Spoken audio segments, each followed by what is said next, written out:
We are recording on this wonderful Sunday morning on September 29th, 2028. Oh, I'm sorry, 2024. I'm getting ahead of myself. Wow. We're time leaping. We're time jumping. We're doing what the movies do. No, I don't want to time It's crazy. I'm jump. 50 years old. September 29th of 2028, I would be 51 years old. How tragic I of know. a storyline would that be? Me, 51? I'm struggling at 47, 51. I don't even want to know what would be going on at that point. But I mean, hey, it is what it is, I guess, right? You know, Yes. Yeah, that would it's be crazy. yeah, So, yes, I yes. have. So, You I want have to start this episode off with. I oh, know we're going to talk about Mr. McMahon because we've been watching Mr. McMahon, but I want to start this episode off as I get the sleepiness out of my eyes. Um, I am introducing my kids to some of the movies that I watched as a kid, and not the animated ones, the live action movies. oh, sucky. So, so we were playing we were playing a Not game yesterday. not the horror Winnie the Pooh. Okay, the normal Winnie the Pooh. Got No, it. hell no. Oh my God. Why would I ever watch? I don't even want to Never watch even that mention that garbage. fucking thing to me. That's freaking absolute garbage. The fact that somebody came up with a movie like that is just tragic to Winnie the Pooh. Yeah, Anyway, the fact that, sorry, real quick, the fact that when these characters are starting to enter public domain now, the first thing that anybody gets as a bright idea is, let's make him a slasher.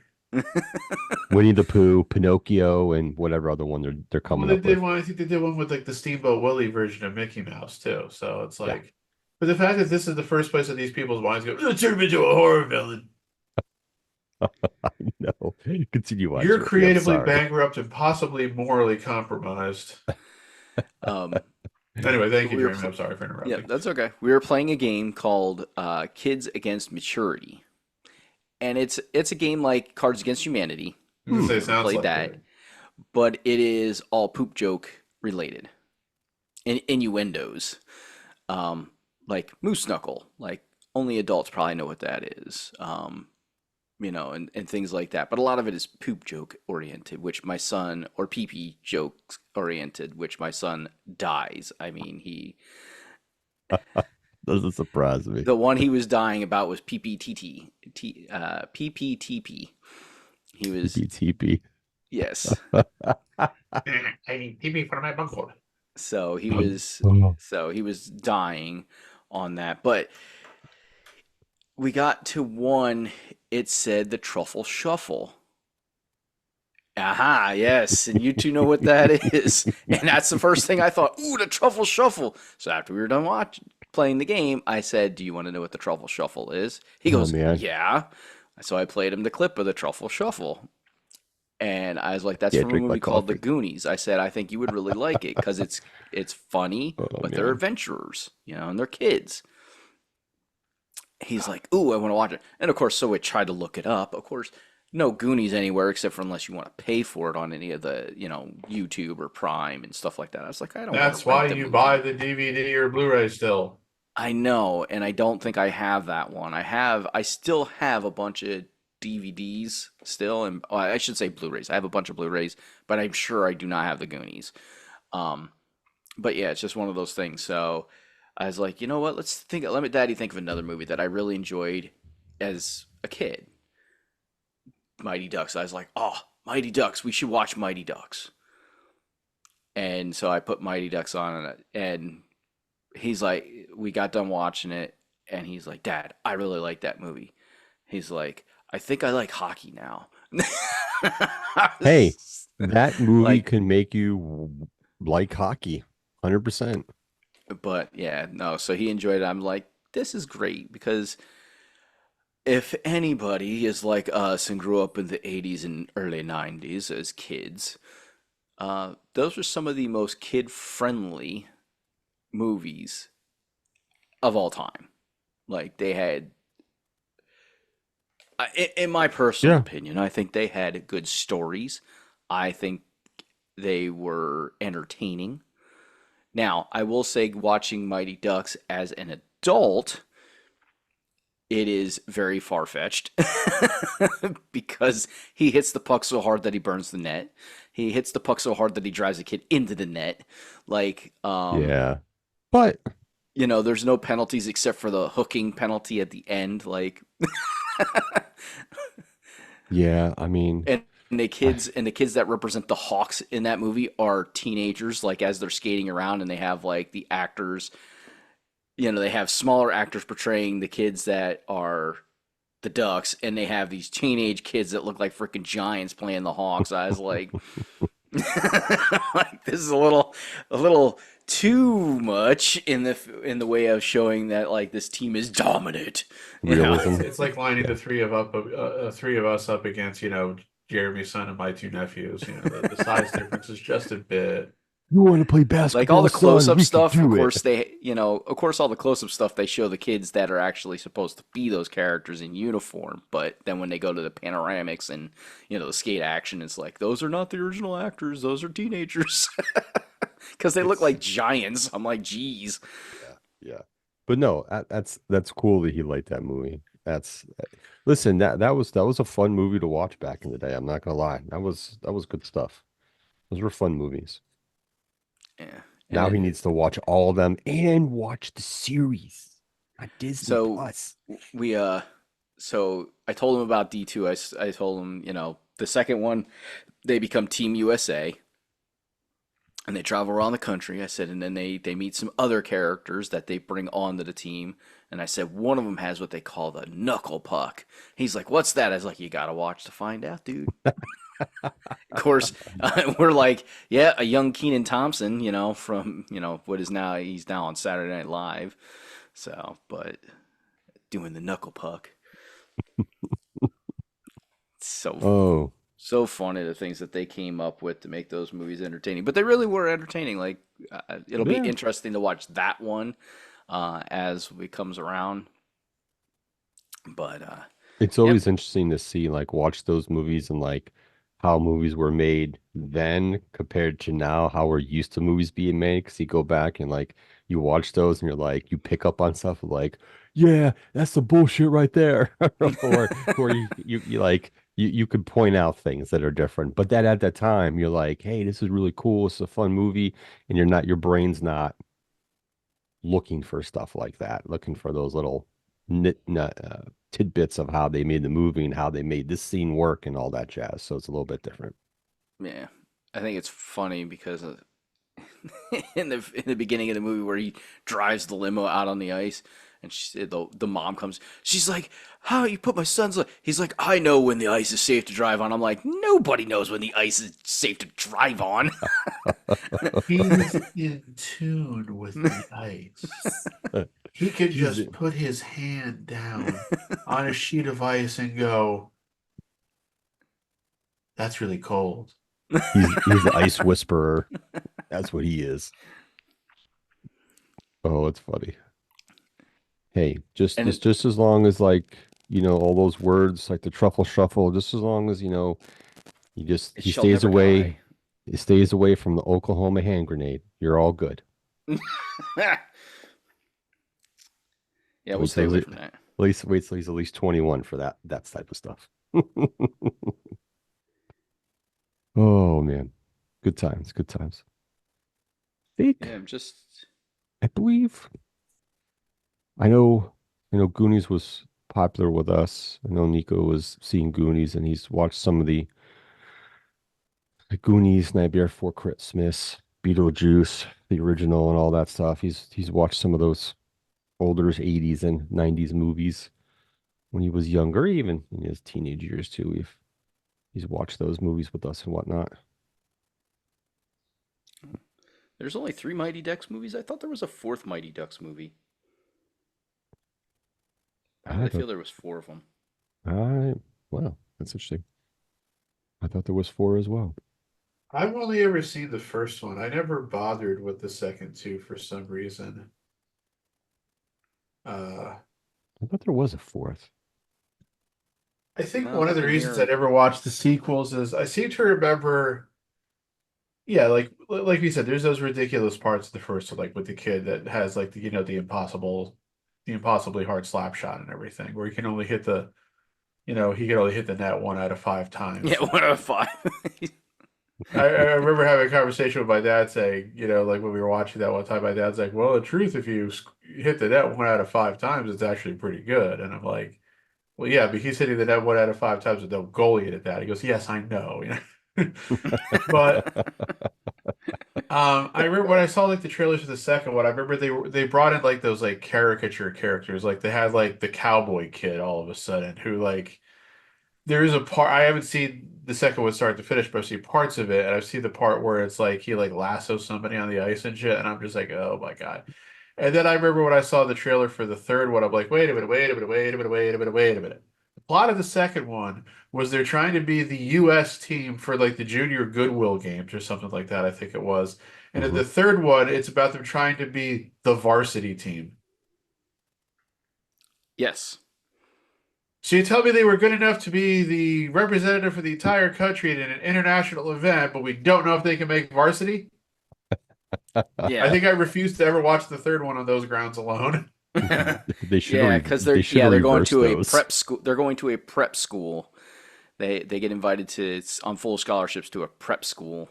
Yeah, So so it was like they were taking like the stereotypical plot from like all like the 80s college comedies, about like, the nerds versus the preps or whatever, you want to call it. Just as like, Popular oh kids, the boy. nerds versus the popular kids. but And yeah, by that that time too, when the Mighty Duck sequels were coming out, I was also getting into my teenage years, so I wasn't really quite in like the same quite yeah. Type of target age at that type Well, of that point. was the year movies. that one came out the year I graduated, and I still watched it. But Yeah. yeah, it was a little. As I look back on it now, definitely didn't make sense in the timeline of events. They should have did the prep school one first and then did the Yeah. USA. Yeah. So they try to go backwards a little bit for Yeah, some they did. reason. But yes, the D2, like I'm sure my son will get a kick out of it because that's you're like that's the one where the cowboy kid lassos the person on the ice and stuff like they just goofy stuff. The knuckle puck because they're all Team USA and stuff like that. So Yeah, now like how old is your son again? He's 7? he's gonna be Yeah, eight so on Tuesday. So he's in he's the perfect age group yeah, I for was gonna say that. he's Yeah. still in like the target age area for something like that. Yeah, no, he was laughing hysterically like when the kids were like tripping and falling and um when the guy hit the puck hard enough to drive the goalie into the net and just the goofiness of the things that happened in that movie. It was funny too because he's like, "That's a penalty! That's a penalty!" He's yelling at the TV. Like guys are getting knocked over from behind, Oh, and there that's was awesome. definitely one that would have been a penalty against the Ducks. Like I'm like, and this is how it's just a movie because Movies. the character Fulton, who hits the puck really hard, he knocks down the one kid from behind after he gets the puck stolen. I'm like, yeah, that would have been a penalty of I don't know what the penalty actually would have been. I was like, but that definitely would have been a penalty. You wouldn't have been able to just knock a kid down from behind on a fast break. So Yeah, there would have been like an interference penalty or some jazz like that called. Yeah, time to change with the rules too. So it's but they did have they you have to admit they had the perfect coach villain for the first movie. And I don't know his name. I only know him by face, but he was definitely the perfect villain Uh, for that movie. yes, I know exactly who you mean. Blanking on his name, but I think I know it. Let me see if I can. He passed away a number of years ago. Yeah, his name was Lane Smith. He died back in 2005. He kind of specialized in playing like jerks. Not Yeah. always, but a lot of times. Like he was like the mayor of the original Red Dawn. So I think he was the one that was like, cooperating with the invading Soviets. He was the prosecuting lawyer in My Cousin Vinny. oh, The okay. Now I know who you're talking about. the other big thing that I think people might know him from, and pardon me if this sounds a little too girly, but I did watch the show at the time. He played Perry White on Lois and Clark in the 90s.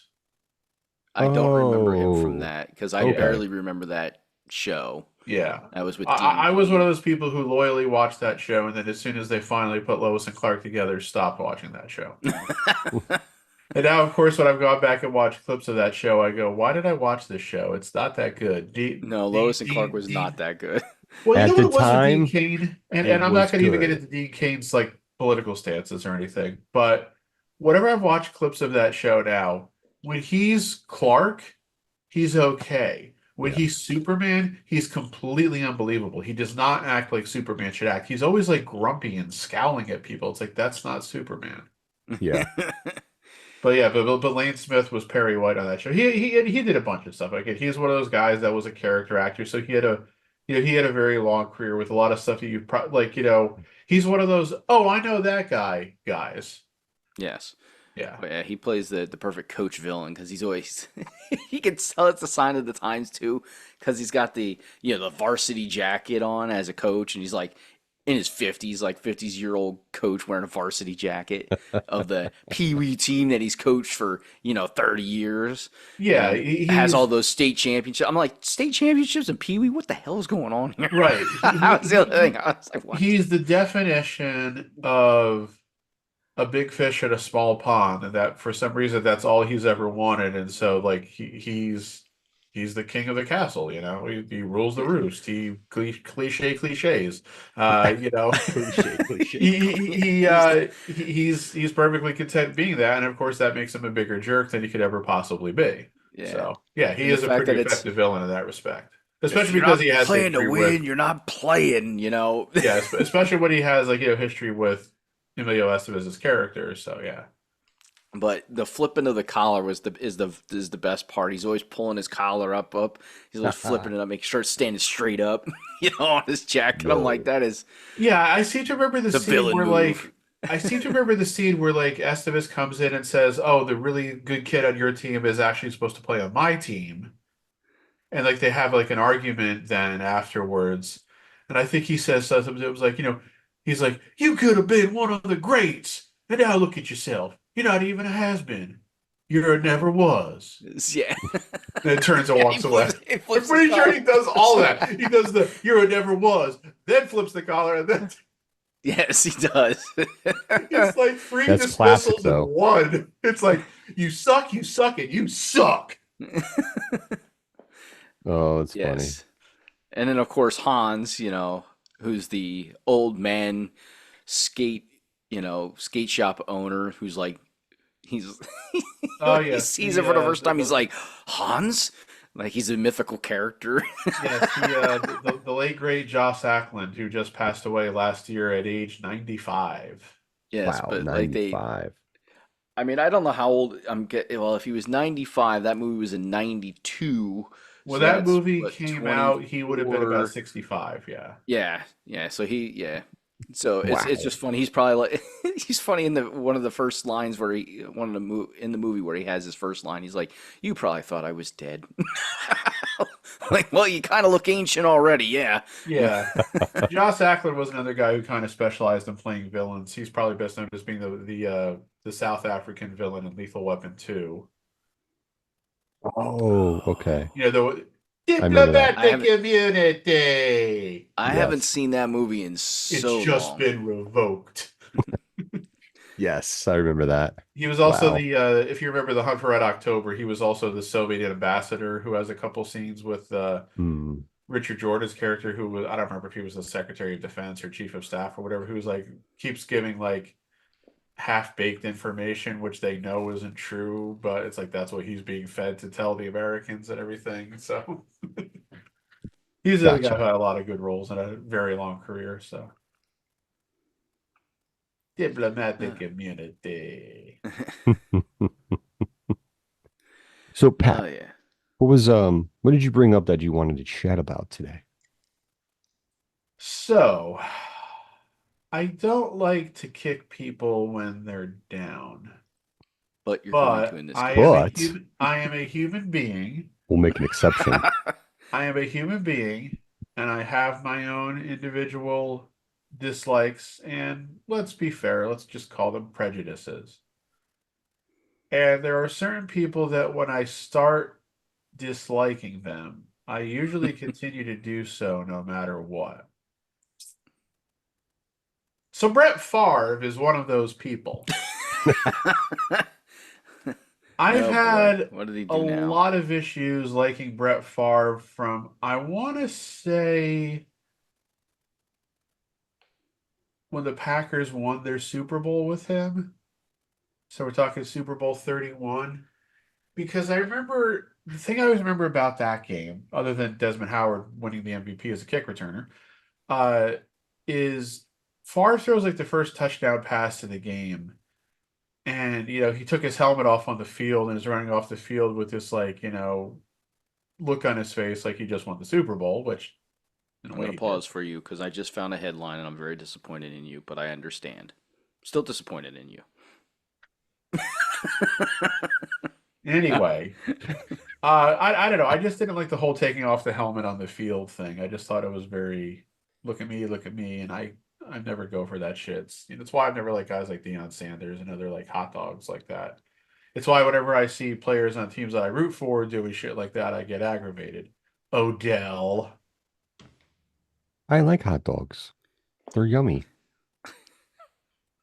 I refer to humid hot dogs. I know. I like some Ew. of Anyway, them What too. the hell kind of hot dogs are you eating, man? well, if you've ever watched The Great Outdoors with John Candy and Dan Aykroyd, and remember what the raccoons in that movie say. Hot dogs are, of course, made out of lips and And assholes. assholes.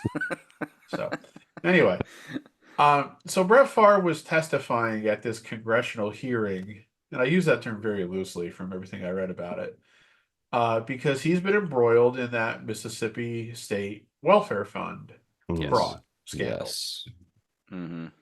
Uh, And he said that he invested in this company where the guy that I guess ran it has pled guilty or pleaded guilty. I never know which way it's supposed to be said. I always say pled. Uh, to like basically getting funds from like again what was supposed to go to low income residents. Yes. But like they found ways to like divert it to themselves, and he was like trying to. According to Farr, this guy was trying to come up with some kind of concussion drug, which sounds good, but also sounds a bit far-fetched in some ways. I'm not sure Mm, how well a drug could ever repair neurological damage. I don't know. It's not my field. Um, but so far was saying like he invested money in this company because all the concussions he thinks he's had because he doesn't know exactly how many he's had, which is probably true. He very probably doesn't. accurate. Definitely Mm-hmm. so. Yeah, he Um, played in that day. yeah. Yeah.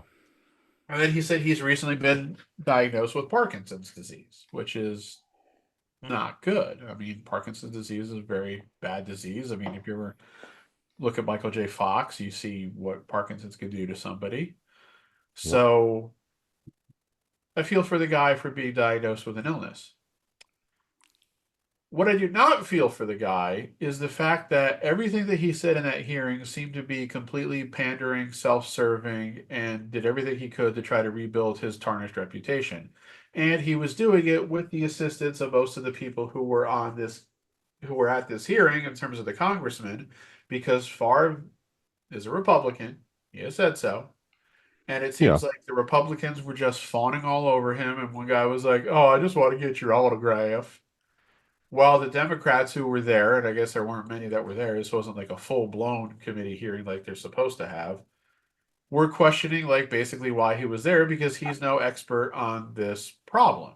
He's somebody who's been accused of it. He's not so he even admitted he didn't know what these types of like welfare funds were when the whole thing started. So again, it is very much a situation of why the fuck was he there? He was invited there by Republicans to help rebuild his own reputation. And I'm sorry, Brett. I don't care if you pay back some of the money that you got paid that you shouldn't have been paid and everything. Some of the stuff in like the articles that were like on ESPN and other places that I was reading pretty much show, if not outright guilt on his part, consciousness of guilt. Because they had text messages where he was basically asking, do people have to know I'm getting paid for this? Now, I'm not saying it was illegal for him to get paid for something if he was doing it. Yeah. No, it's like as far as I know, it is perfectly legal for funds to be set up and for funds to be paid to famous people to act as spokespeople, so long as Correct. they're acting as spokespeople rather than just taking the money and doing nothing.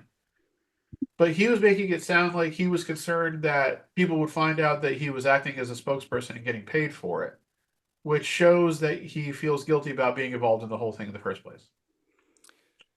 So So, it's just a bad situation. Again, he took money and he diverted it to the University of Southern Mississippi, his alma mater, so they could build like a new volleyball center for the women there.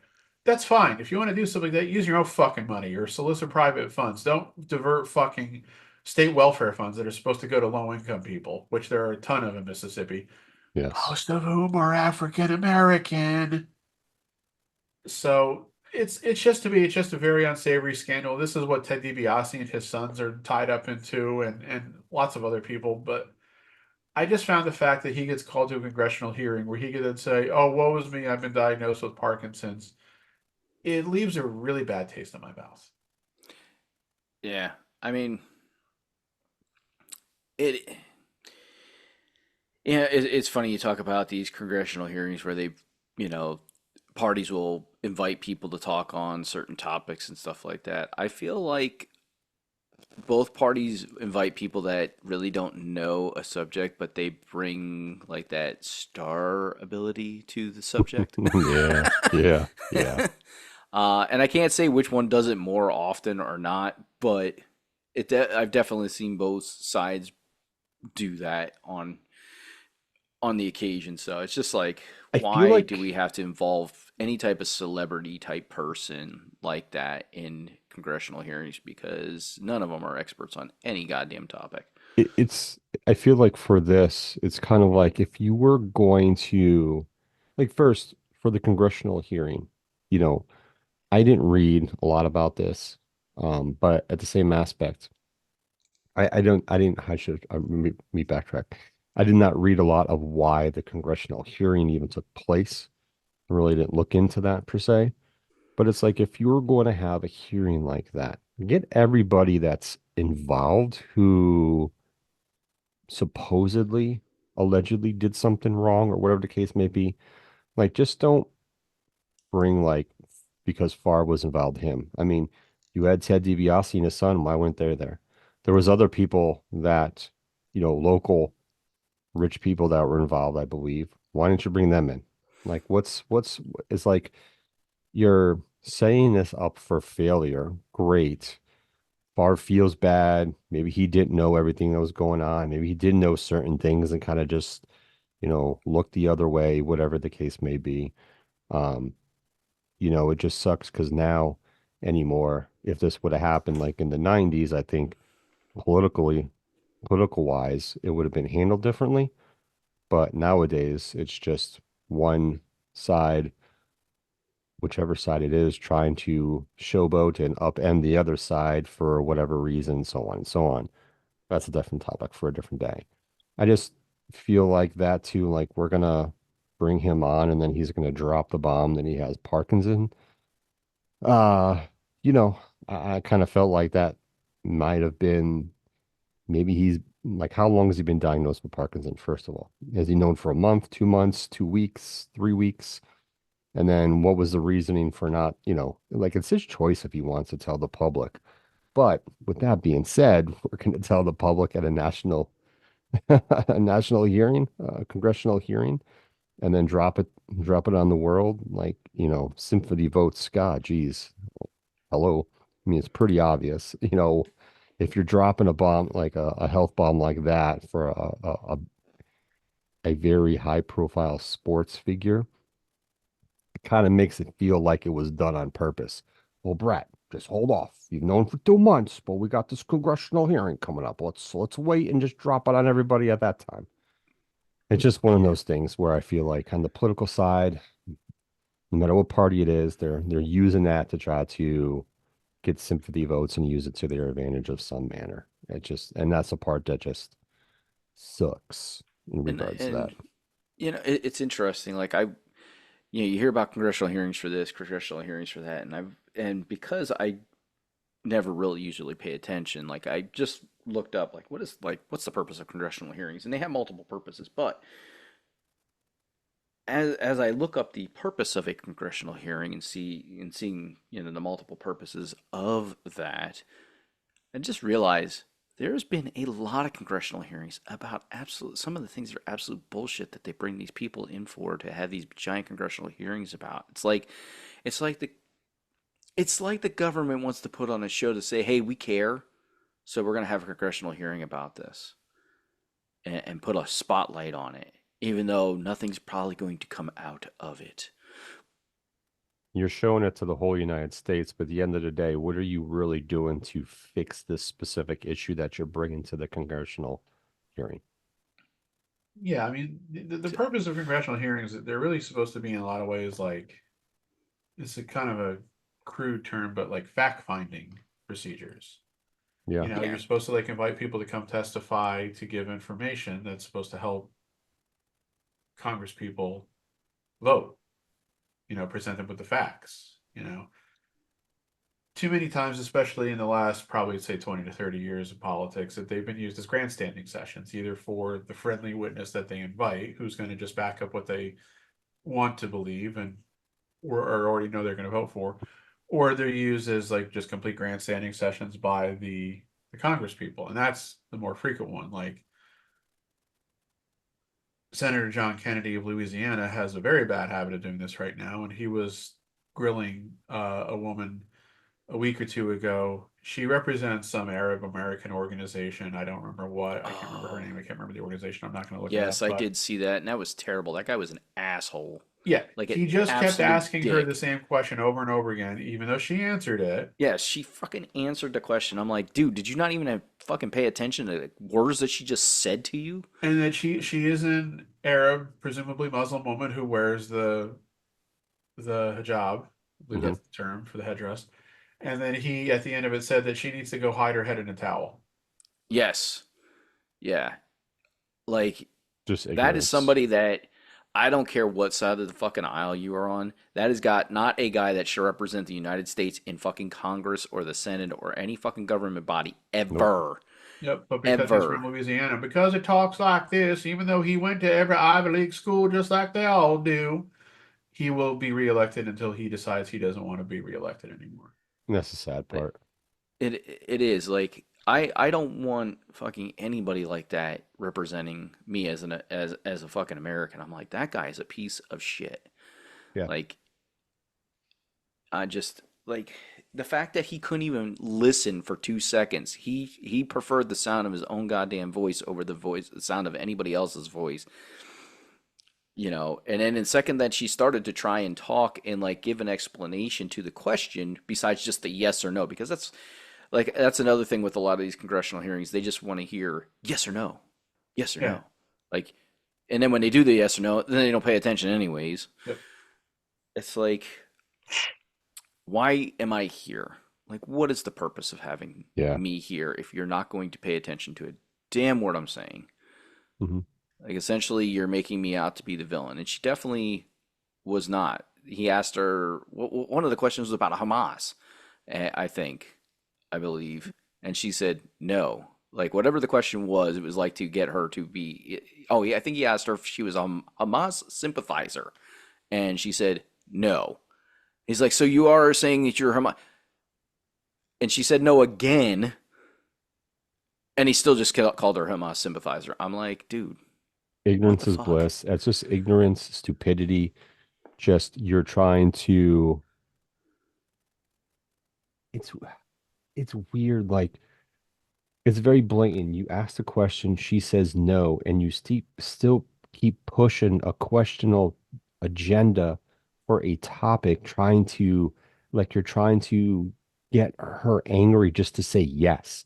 It's kind of like, you know, when you have somebody, you're God, when the police detectives bring somebody in to do an interrogation and it's like they don't know if he did it, but there's a possibility he did it because of evidence A and B, but they don't have C, D, E, F, and G to go to put the charges against him. But then you're the way you word it in that interrogation, at some point they're just kind of like, yeah, I did it, or yeah, I am. You kind of like flipping the switch and flipping the script on that person. And I feel like that's what they were definitely doing to her. They were just trying to aggravate her, just say, yes, I'm a Hamas. Like, no, she's not. Like, why you keep asking? It's just why you keep asking the No, question? It's stupidity.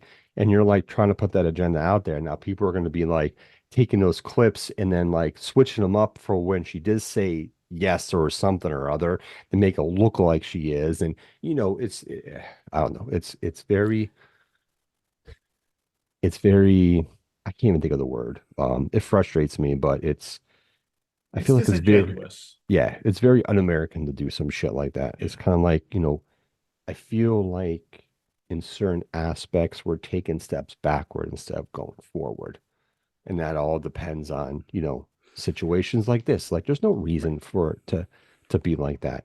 I just feel like this Southern Louisiana dude talking to this female, one, you know, deep south to a female, no matter what her ethnicity is. It's just, old school ignorance and bullshit and sexism and all that jazz. Well, yeah, So, his true colors came out in that interview of his feelings towards any kind of person of other nationalities yeah, other than the superior white male.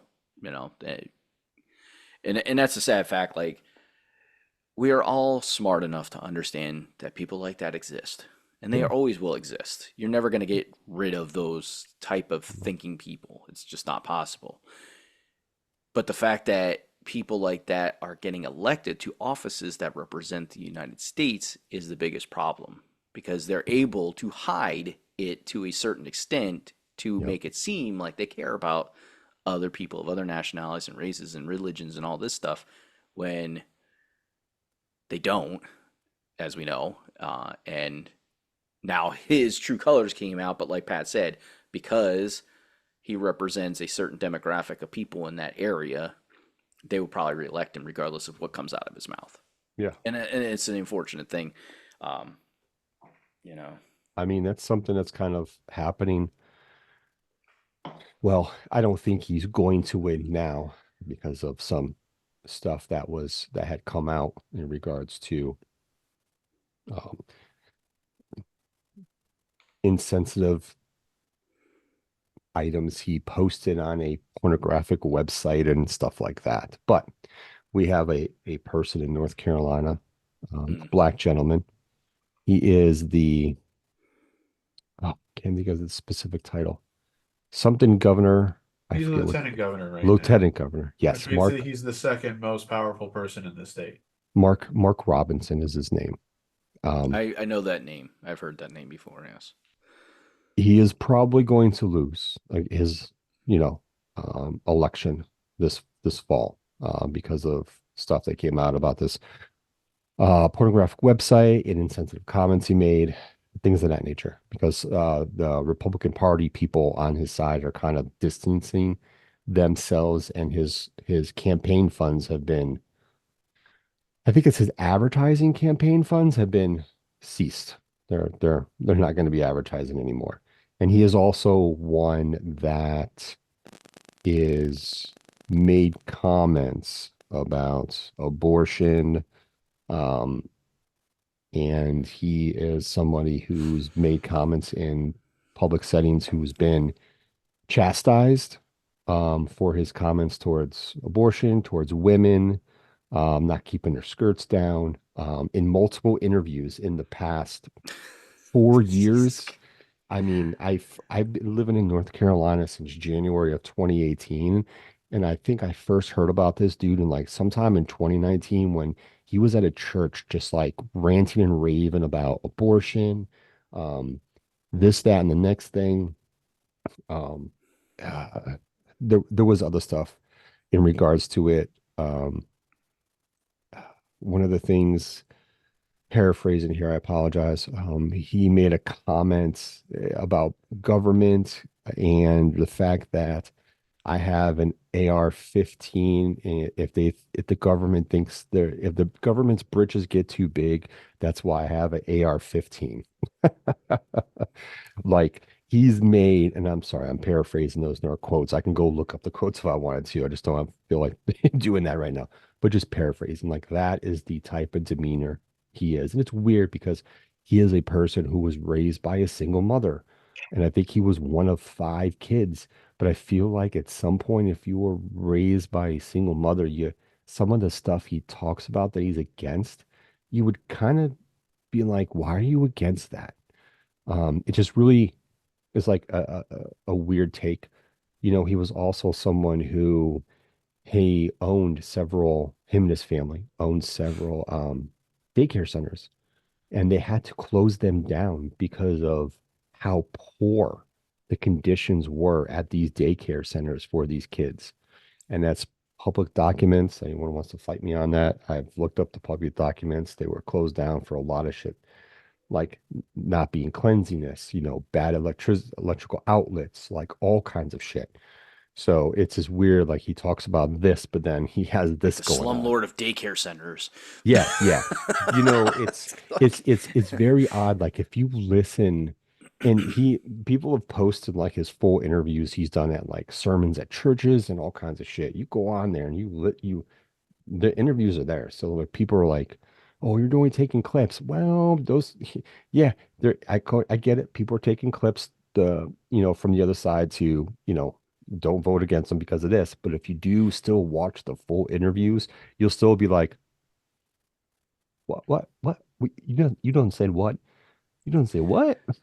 and it's interesting because like I think there's all times where we want to say certain things and we're just like we have a consciousness that says maybe this is not the time or place to say that or and then maybe we express that to a loved one that is a little bit more understanding of our frustrations or our personal feelings towards a said subject, um, But then you have people instead of like in this that public don't care. space.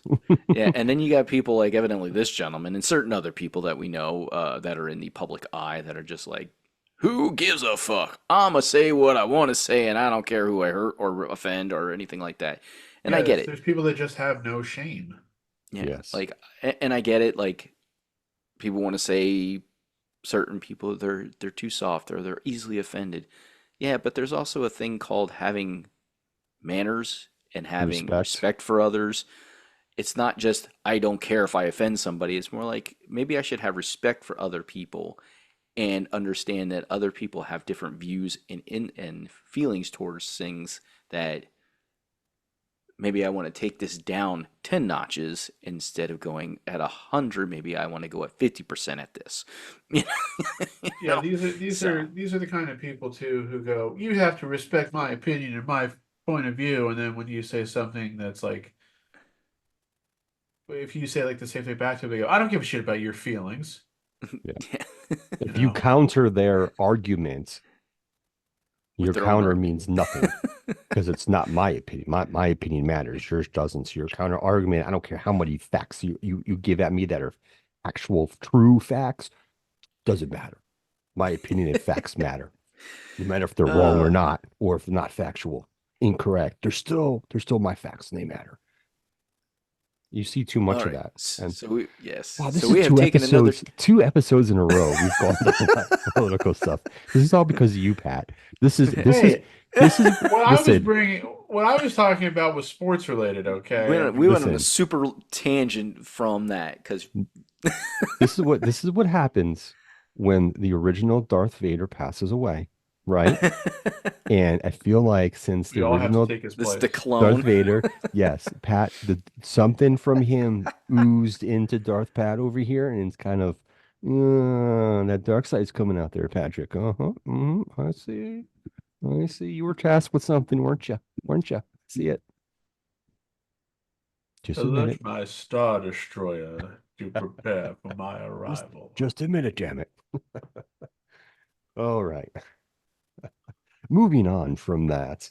So I, Um, I want to. One last thing. So just so everybody okay. realizes, when we talk about political stuff, we try to be very open-minded and just bring you things that we see, because we are not a political show by any means. And just a little tidbit. Pat and I are on very different sides of the fence, but the cool thing is that Pat and I, even though we do not see things the same, we can have a conversation and agree to disagree on certain topics, but also be able to see each other's points of view and be like, okay, I understand that. And that's where I have felt like we are missing a lot of that in the decorum of being able to talk about points of view. We just in general, not can't even have adult political stuff. conversations anymore without anyone losing their shit or having a tissy fit or having their butt plug, you know, hurting during the conversation. You So, know. with that said, I think we got to talk about Mr. McMahon. I think we should talk about that No. because there's Well, another controversial subject. well, before we talk about Mr. McMahon, just to kind of close out what you just said there about how we can have a conversation and still, Oh, you here we know, keep it go. civil and everything. He's gonna About say, that, I no, just we want can't. no, about that, I just want to say, ah, fuck you, you're wrong. Can you guys hear my fan? Nope. No. Okay. It's very warm in my room this morning, Yeah. and that little air conditioner vent doesn't blow very air, so I have this little mini fan going on right here next to me, so I can feel a A little mini fan. cool. Yeah. It's my Vorn Vornado fan. Vornado. Yes. That is a brand They're of like, we a can't call it fan. a tornado. We can't steal terms from No. It's a Vornado, people. Vornado. A little orange fan here that blows a lot of air. I could have it blowing on in other regions, but I want to be PG-13 here, so I have it blowing on So I have to the upper talking body. about that. I have to laugh. Yeah, straight Let's to my go in brain. the segue here. We got these crazy segues. Let's do it. There is, I don't remember where I saw it. It might have been on one of those stupid invention like TikToks that I saw. Like people are like, "Oh, I just thought of this really funny thing or fun thing that I could do or interesting thing."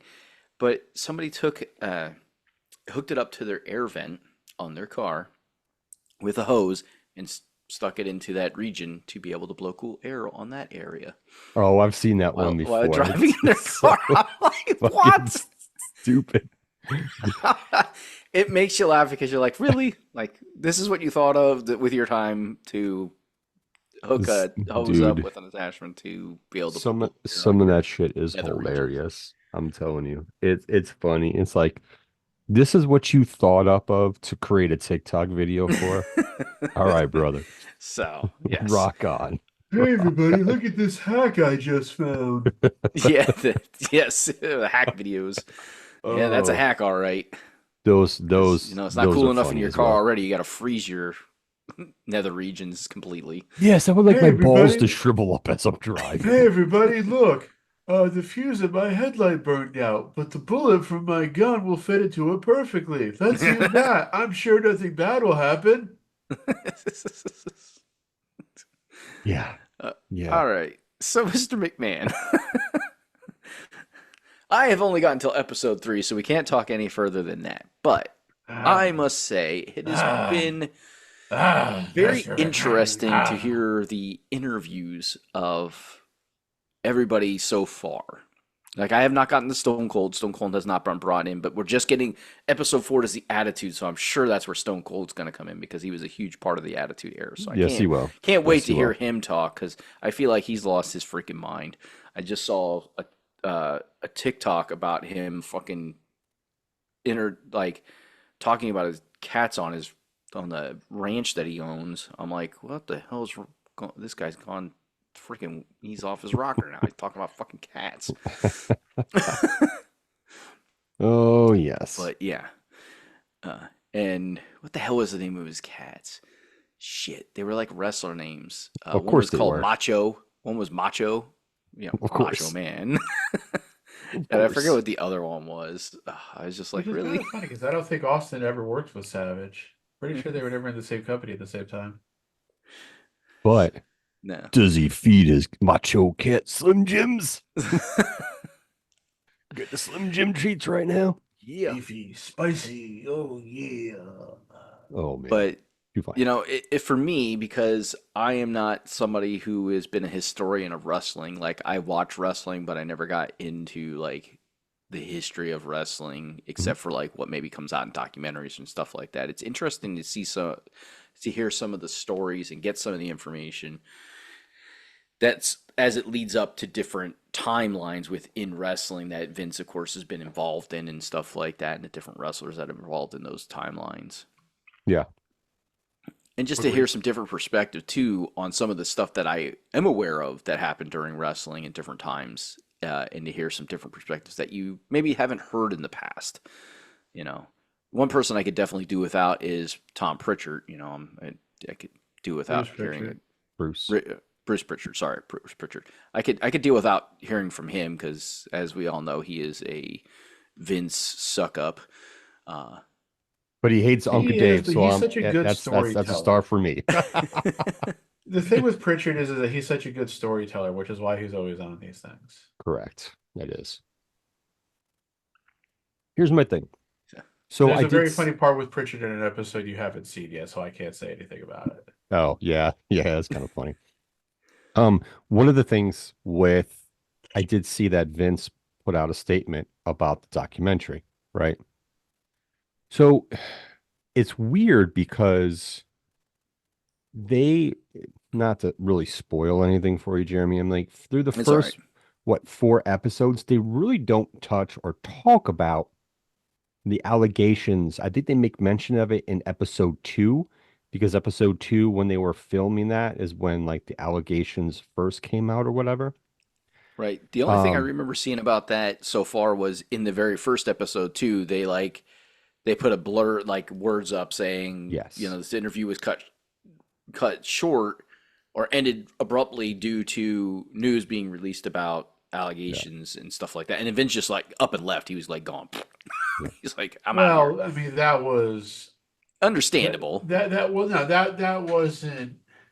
It wasn't like he was sitting there for an interview and they started asking about the allegation. Right. That was a good edit. That was an edit Yeah, yeah, to symbolize that yeah. after the allegations came out, he refused to continue to talk. So wait, Right. And Jeremy, that's understandable. It makes sense. Like he's not doesn't want to get grilled about something that just was made public you when Well, he saw the especially has when he's no being sued, and then also, I don't think it happened all at once. The Justice Department is investigating. He yeah. very much shouldn't publicly yeah. comment. You watched For his own what, protection. the first 3 episodes, right? You said? Yeah.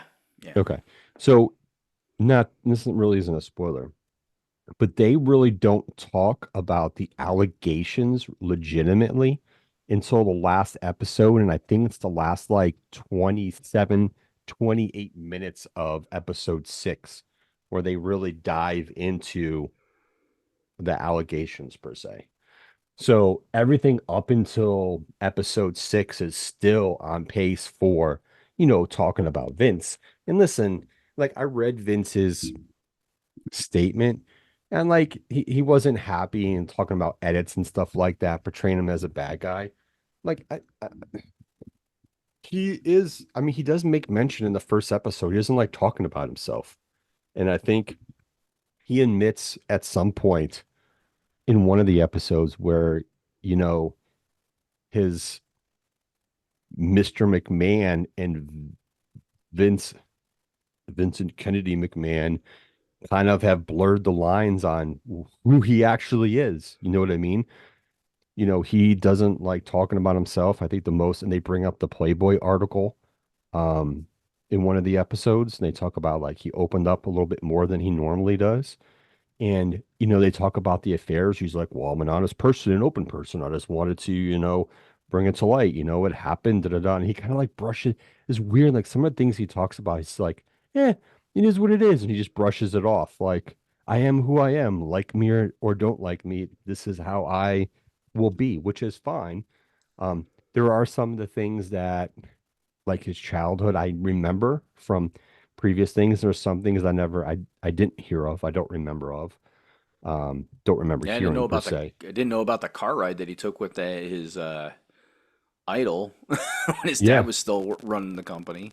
yeah. Like there's, I was like, damn. yeah, I didn't remember. That was a first for me. I There was think I some, heard stories about that before. Like, yeah, that Vince's father very much tried to keep Dr. Jerry Graham away from him as much as possible. Because you Dr. know, Jerry Graham, from a lot of stories that I've heard, including on the Dark Side of the Ring episode about Eddie Graham from last year, Dr. Jerry Graham was borderline crazy. yes, It sounds definitely like it. He so. was he was running red lights and stop signs with just a horn blowing. I'm Yeah, like, I remember. really? I remember parts about like him being picked on and beat up when he was a kid, and he like bodybuilding. And listen, I that was one thing I will agree with Vince on. Listen, when you are in the real world and you get into a fight, if you're outnumbered or this dude's bigger than you do whatever you need to do to win. And I don't want to hear about no fair fight shit. Because if you need to cheat or do something not to fair fight to win, because you know you'll get your ass handed to you, you do what you got to do. So I agree with them on that part. Hmm. 100%. Not gonna lie on that one. But yeah, he's definitely a very polarizing person. It was weird, you know, I was wondering if we were gonna see Linda and Hmm. how much of Linda we were going to see in regards to that. And it was She looked a little different. yes, yes. Like it wasn't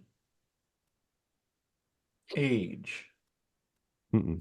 It was the opposite of age. Well, the thing about it is too, she might have had some plastic surgery done. Nothing dramatic, I will say. Yeah, she didn't look bad. No, I'm but not, I will I'm not say saying that at all. she's not as skinny as she, and I'm not trying to like do any body shaming here. She's definitely not like her early 40s and 50s, like she was very slender. She's not very slender per se now, Yeah. but I honestly she didn't still recognize looks her.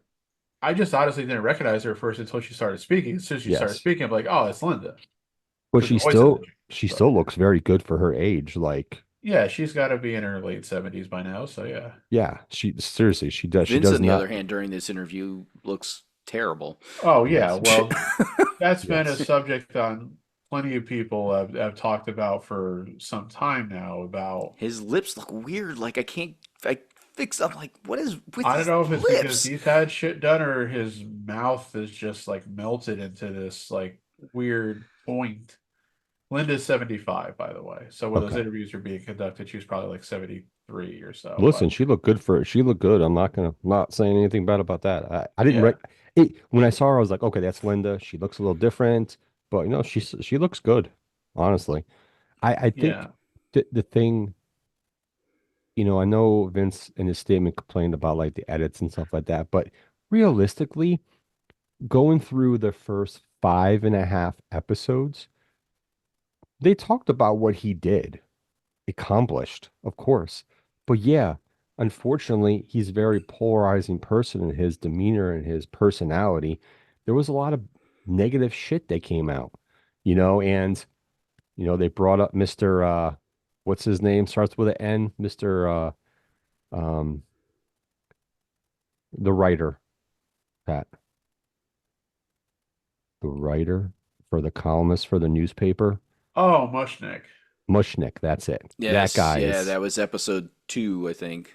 yeah, he's in further episodes as well, Oh, down we the get to hear road. about Yeah. Mushnick again. Well, Yay. Yeah, yeah, so the funny thing is, I remember when I was And that watching guy it, absolutely hates Vince. He's like, I hate that guy. yes. Yes. when I was watching it and he first showed up, I texted you, Joe. I said, "Oh man, Yes. this fucker, I hate this guy."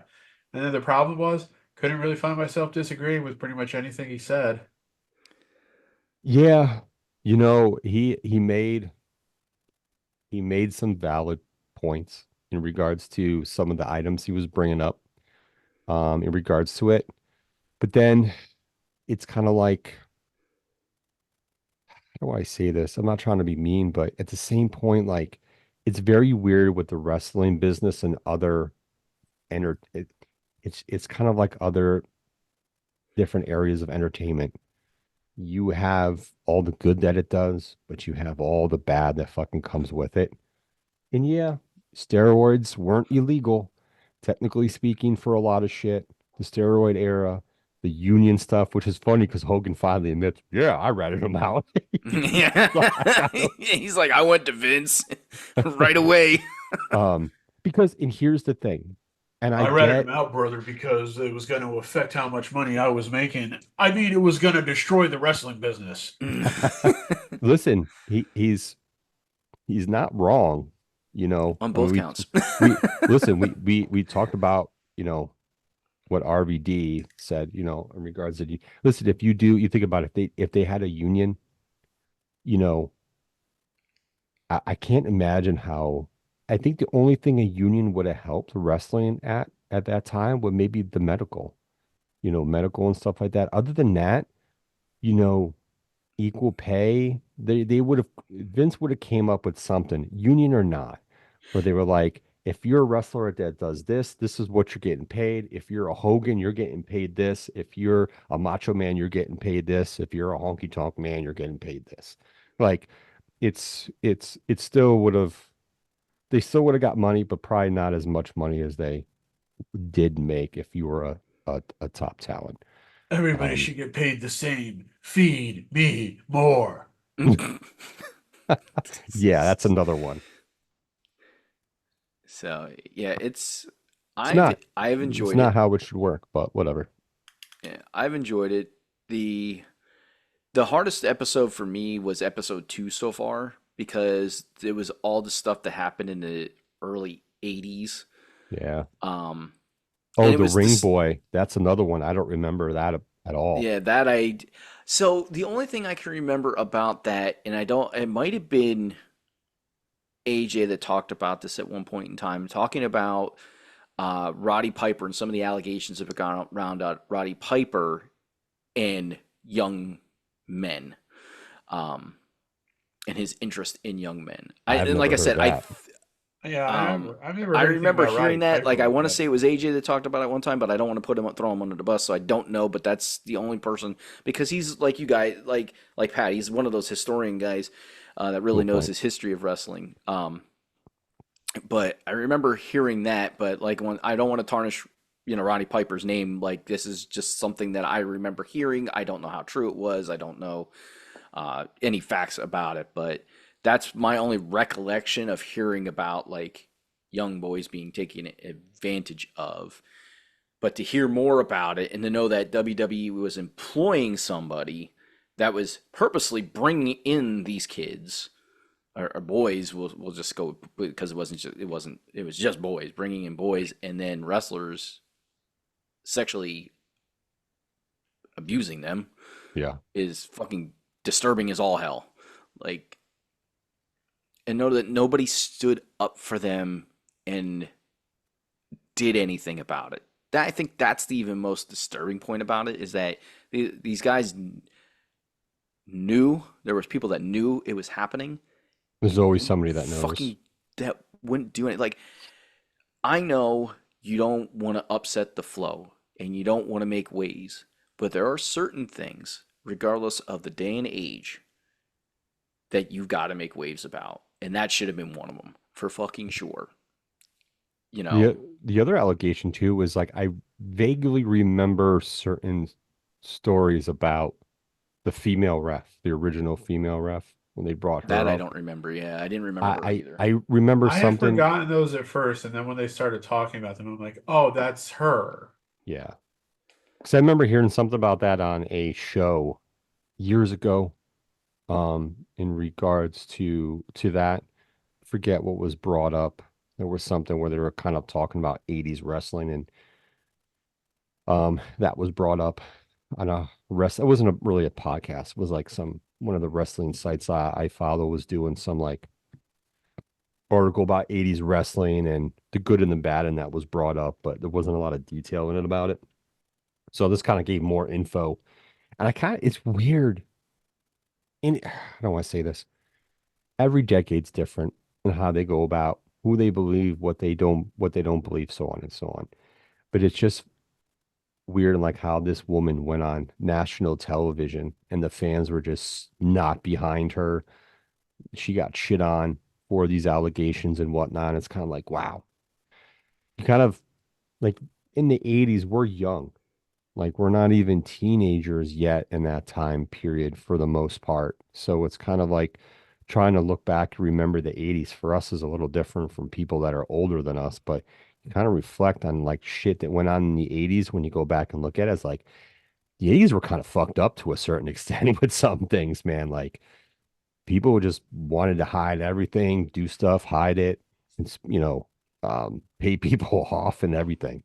It's drugs and rock and roll, man. Everybody was high on coke and Reaganomics. Yeah, seriously. But yeah, I mean, I And wasn't morals were surprised. definitely weird all over the place. I wasn't surprised because we are pretty all aware that, women were definitely taken advantage of, Yeah.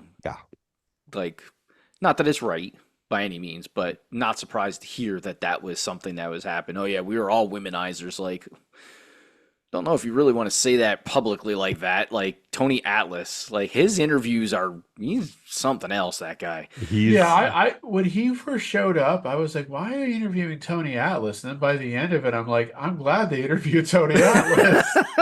yeah. He's a straight shooter though, man.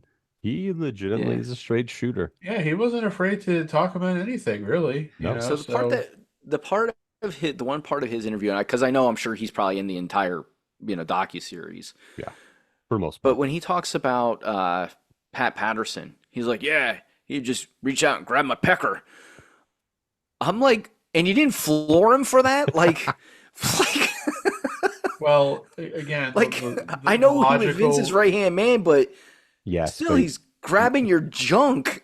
well, yeah, I Like, get wouldn't you punch somebody for that? the logical reason is because fear. He's afraid that if he did so to Pat Patterson, he'd be fired instantly, which he probably would have been. so there's two things with that. One, that, and two, he's a black man in the 80s. Yeah. Right. And I totally get all that. But there's a certain like once again, there a certain point where you stick up Yes. for yourself and say, okay, you've grabbed it once. I've told you don't do it again. You grabbed it twice. I've told you again, don't touch my stuff. Third time, I'm gonna knock you out. Isn't there a point where you're just like, I don't care, like I'm done with this? Like, Yeah, Yeah, three strikes, it brother. unfortunately comes down with how much a person's willing to put up with to maintain a job, I guess is the best way to say Yeah. it. It's really shitty, obviously, yeah, but it's the way it seems to be, unfortunately. yeah, and it's sad that. Am I surprised that wrestling was like that? No. Look at the decades, look at the eras. That's to be a person of color. We'll just go with that. Just a person of color in those day and age to Well, yeah, break into an industry that was dominated by the good old to boys. be any kind of minority, basically, whether it's Yeah. Is your black, Hispanic, Middle Eastern women, whatever it was. I mean, and you, yeah, you it's take like what you get, yeah, and you deal we with knew the all that bullshit. stuff was Unfortunately, we knew all that stuff was going on too because we know the Grizzly Smith stuff, which is worse in a lot of ways. Yeah. What he was getting away with for years, and seems like some people probably knew what he was doing, and nobody said anything because he was Bill Watts's guy, and all this other shit. Meanwhile, he was like grooming underage girls, and so yeah, it was pretty terrible. But yeah, I kind of forgot a lot of the Rita Chatterton stuff because they didn't call her Rita Chatterton at first. They called her by whatever her like ring name was, and I was like, who? Wait, what is it? And then when they said Rita Chatterton, I'm like, oh, Yeah. because it's like I'd heard the stories before, but yeah, like to see how it went for her, and it's like, and you wonder what people wonder why women are reluctant to speak up. I mean, that's Of why. course. Yeah, I Yeah. know that was It's going on one 40 years ago now, but they showed the clips from the talk shows where like, well, what do still a you reason. want out of this? yeah, With the implication being you're only doing this to get a payoff. Yeah. yeah. And I didn't. So I Which remember is sad. Wendy Richter fighting the Spider Woman. Like Mhm. I Yeah. remember that, and I remember it being, um, shit, not Mae Young, the other one, Moolah. Moolah, the fabulous Moolah. I remember it being her under the mask. Yep. I didn't realize that was a screw job. I Oh didn't yeah. realize that they did the quick bell ring on that one. Like, because I never Yeah. saw the match live. I only, saw it through. I remember seeing that match and hearing about that match through the Mae Young, Fabulous Moolah documentary that was done, talking about how terrible she was as a fucking person, like in the shit that she did and selling her women out to the guy that was helping out with her promotion and stuff like that. Yep. So I remember about that, but I did not realize that that was a screw job. I was like, oh shit, man, they really did Wendy Richter wrong. One of the original screw jobs in And I wrestling mean, and, history. and from Yeah, Vince's I don't know if point, that was the original screw job in WWF. It was probably the original screw job, but Yeah. yeah, but it's like I Wendy Richter understand it did from Vince's legitimately point of walk out of view. the company and never came back until they inducted her into the Hall of Fame.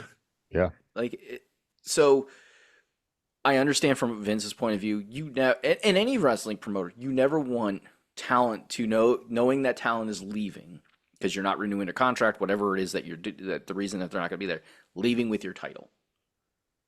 or when it's that the time title should to, switch hands. or when But it's the time to talent, switch the championship to somebody else that's getting over, you know, that's the other like aspect.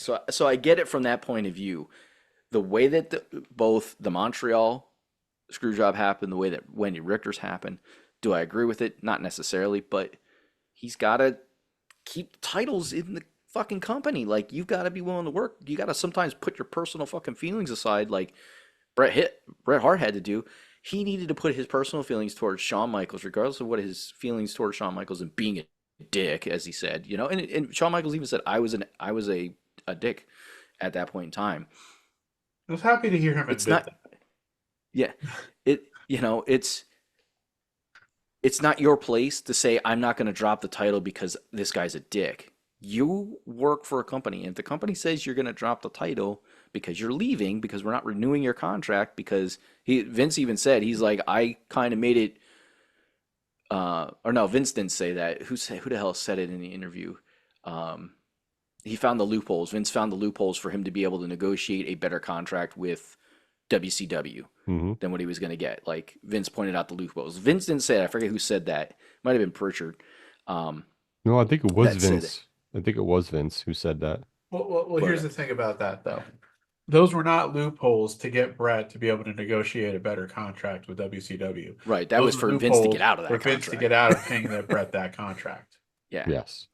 because he was losing. Because for those that don't know, that was during the Monday Night Wars, and they were losing like Yeah. a lot. Yeah, but like Brett has said many times, he's looking for ways to get out of that contract, and then not 6 months later, here comes Mike Tyson. How much money did they pay him? Yeah. Yeah, So but yeah, it's one of those things in regards to that. It's funny because you hear it and it looks like they were going to have a shit finish. So like the title didn't change hands, but no one really won. And then you just strip him of the belt and it becomes vacant. He leaves and it becomes vacant. And then you just do See, which according to whatever. Brett, he was okay with. I yeah, don't know how true that is. Brett I has want to say always that said he's he was honest. willing to do this, or this. The only thing he wasn't willing to do was lose to Shawn. Yeah. He's like, I'll lose the title before Survivor Series to Undertaker, to Shamrock, to Austin. I think he mentioned as a possibility too. And Vince is all like, "Oh no, we've advertised this match." Well, they still could have had the match. Just wanted to been for the title. Yes, that would have sucked, but it's not the first time they've done something like that. They could Yeah. have gone through with having like the double DQ finish where DX and the Hart Foundation ran in and caused the match to be thrown out Survivor Series. And the Brett's thing was he would just like drop the title the next night, like vacate and walk away. They could have had Brett drop the title to somebody else the Raw after. He was still under contract. It was like they could have come to something, but Vince had Vince he had the had a hard on for memories. that particular match that happening the way that he wanted it to happen. And Yeah. to be fair to Vince, and I can understand it, like you said, he had the memories of Medusa going with the women's title into a trash can on a live episode of Nitro. And if something like that had possibly happened with his Again. world title belt, which it really couldn't have because Brett couldn't have shown up on Nitro for several more weeks. And at some point, they would have gotten the possession of the belt back if Brett had tried to pull a flare and refused to give it back and everything. That's the other thing too. Vince had Flair bring the WCW, NWA, whichever one it still was at that time, title onto WWF programming because they didn't pay Flair back his deposit and blah blah blah. So Vince had done it to somebody else, Yep. Yeah. But it's like, yeah, if Bret Hart had ever shown up on Nitro with the WWF title belt, the WWF probably would have been dead. One of the things, and I don't know, Jeremy, I don't remember this is brought up at this time. It was something I thought was very hypocritical of Vince during the Monday Night Wars. Like he seemed Talent very stealing? yeah, he seemed very pissed off that like his wrestlers he created were jumping ship to WCW. And then when they bring that up, the producers bring it up to him about like the I was dying. I was like, what the during fuck? during when he was like taking the talents Cherry and picking, offering, yeah. yeah, cherry picking from all the territories. It's the same fucking thing, bro.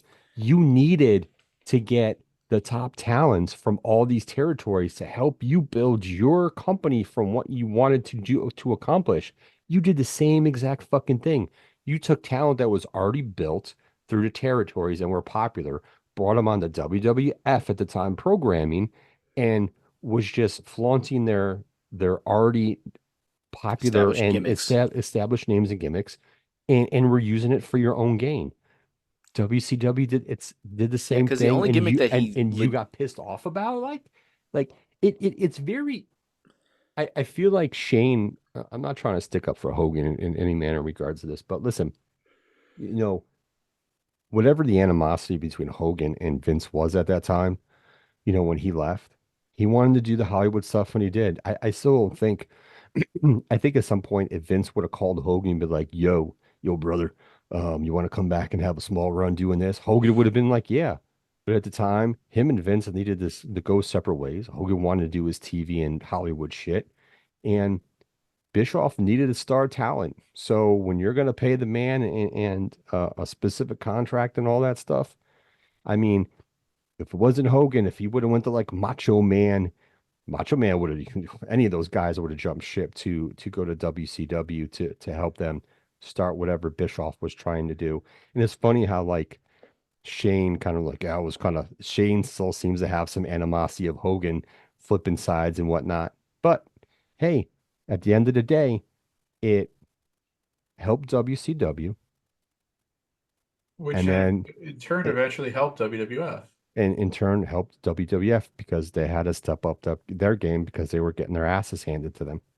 yeah, So, and it, you Here's know, and yeah, that point, that part was really funny. And I'm sorry, Pat, I didn't mean to cut you out, but I'll just jump. I'll be real short.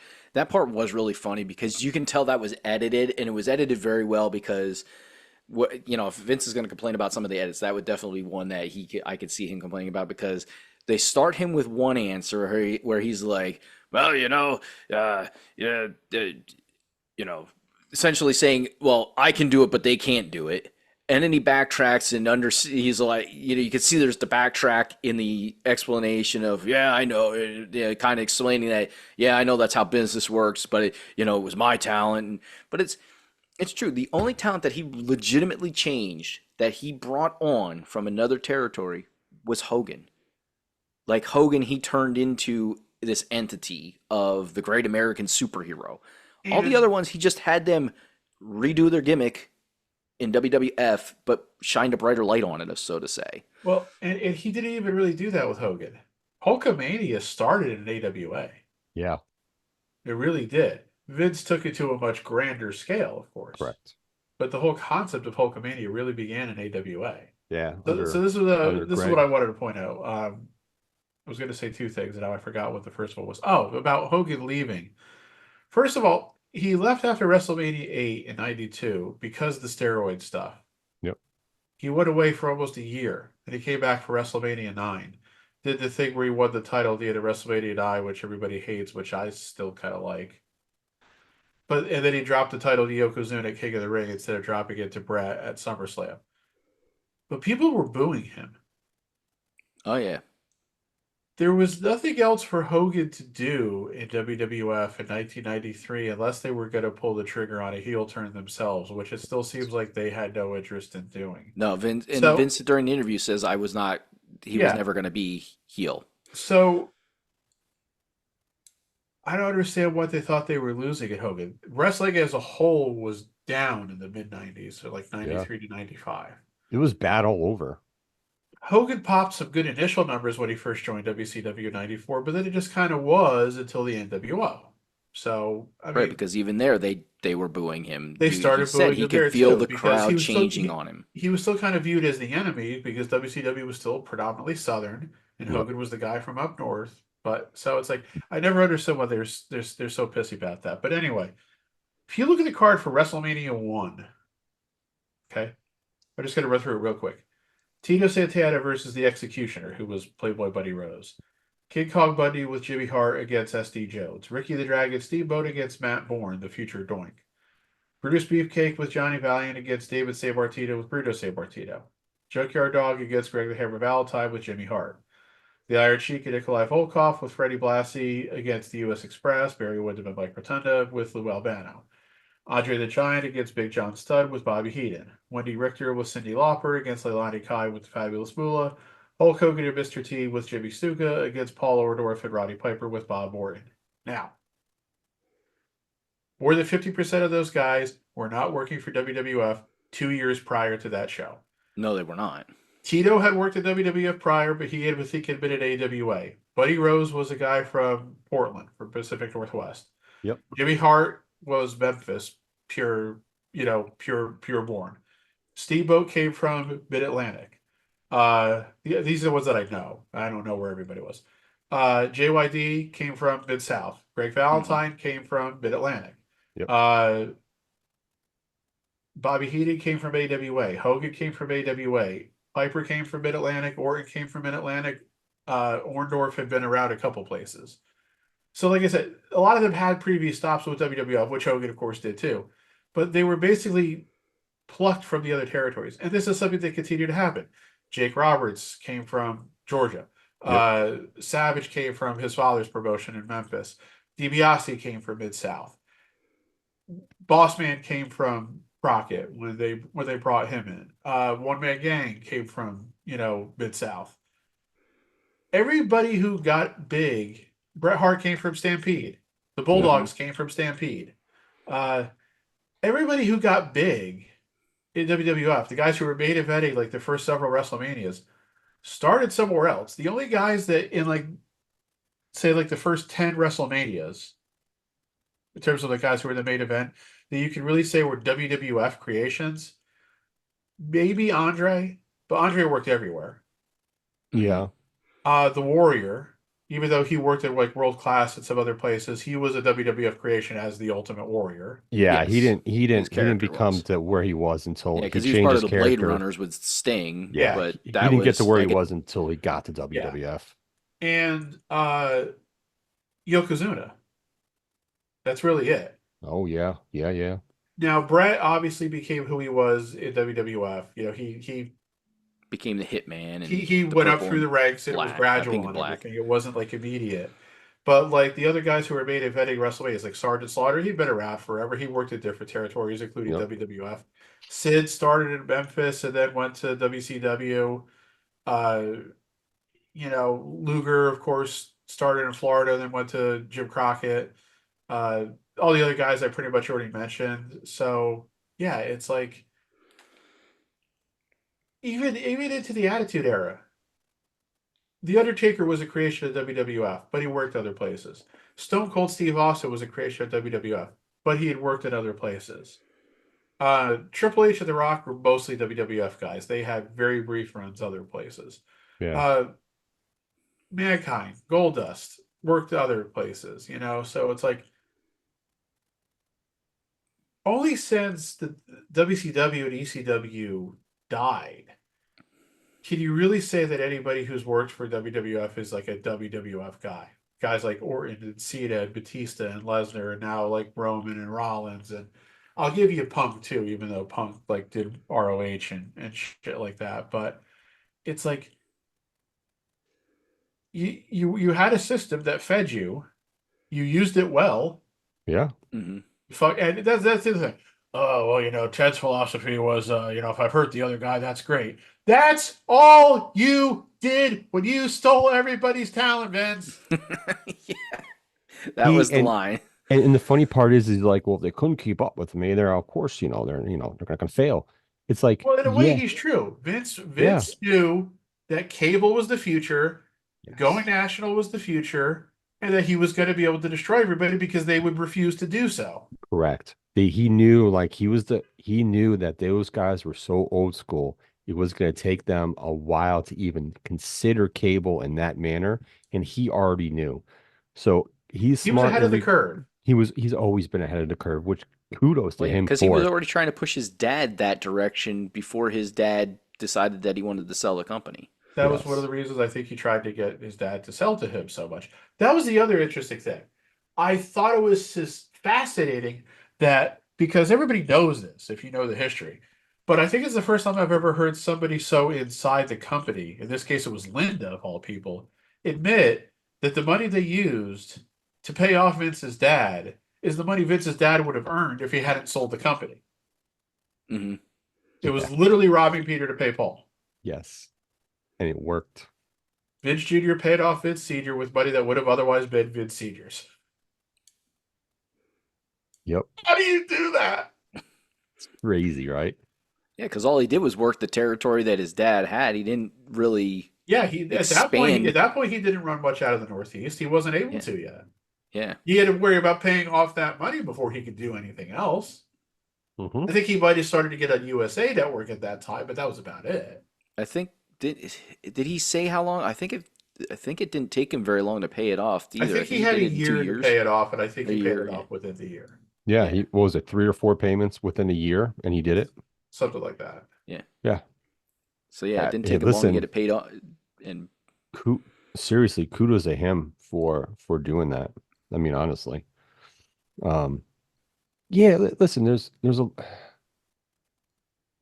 for all the negative aspects and stuff that happened, there's a lot of positives in how, you know, the company has grown and how ahead of the curve he was with cable, um, pay-per-views and then the streaming and all that stuff. I mean, he's always been ahead of the curve, like maintaining how entertainment is presented to the general public.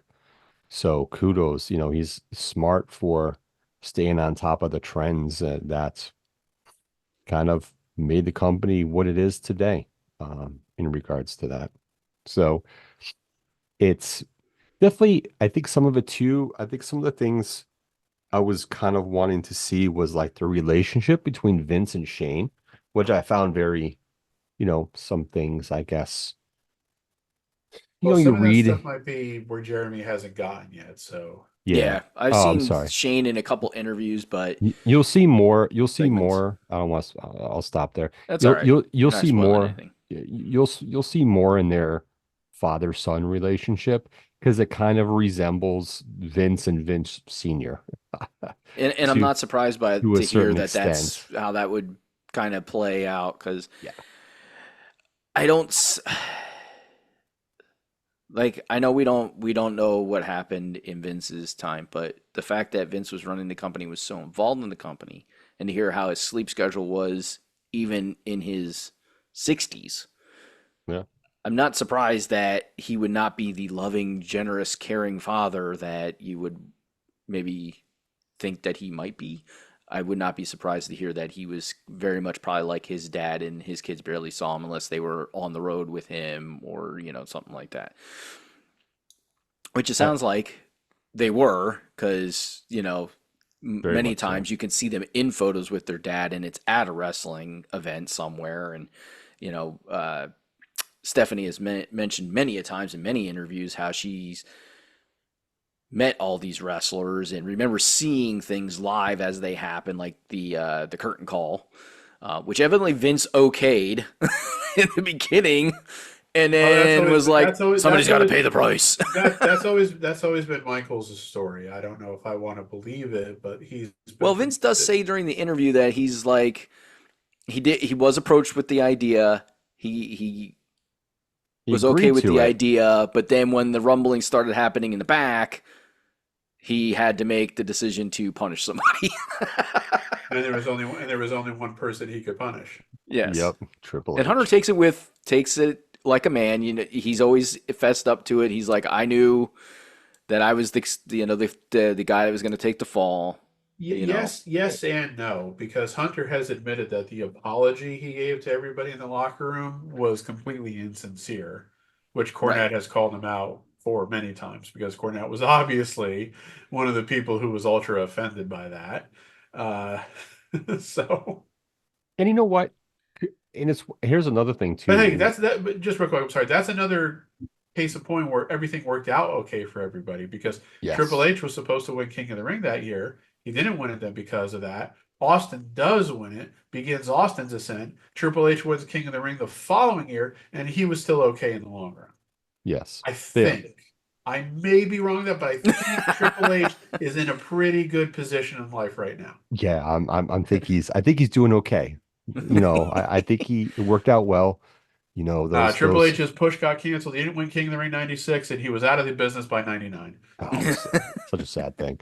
Um, It's the oh, greatest good. what if in wrestling history. Um, now I forgot what I was going to say.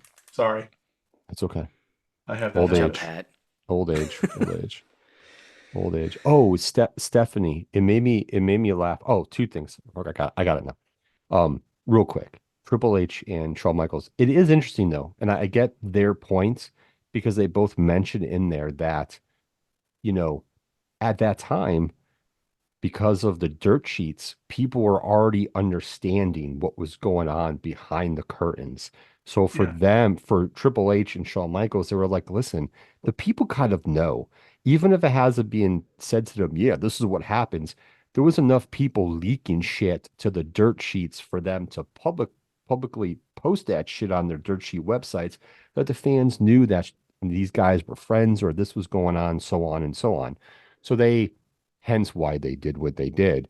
But then you had years later, several years down the road, it's kind of like, yeah, Vince is like, think about it. Like, yeah, Vince, this is people know. People know what's going on behind the curtains now. So it's, they were understanding that the trends that were happening going on with regards to that. Um, I think it was really another case of guys trying to be ahead of the curve, so to speak, with yes. them knowing, look, there's fans out there who know this is a show. But at the other point, I What's get the harm in admitting it's a show? correct.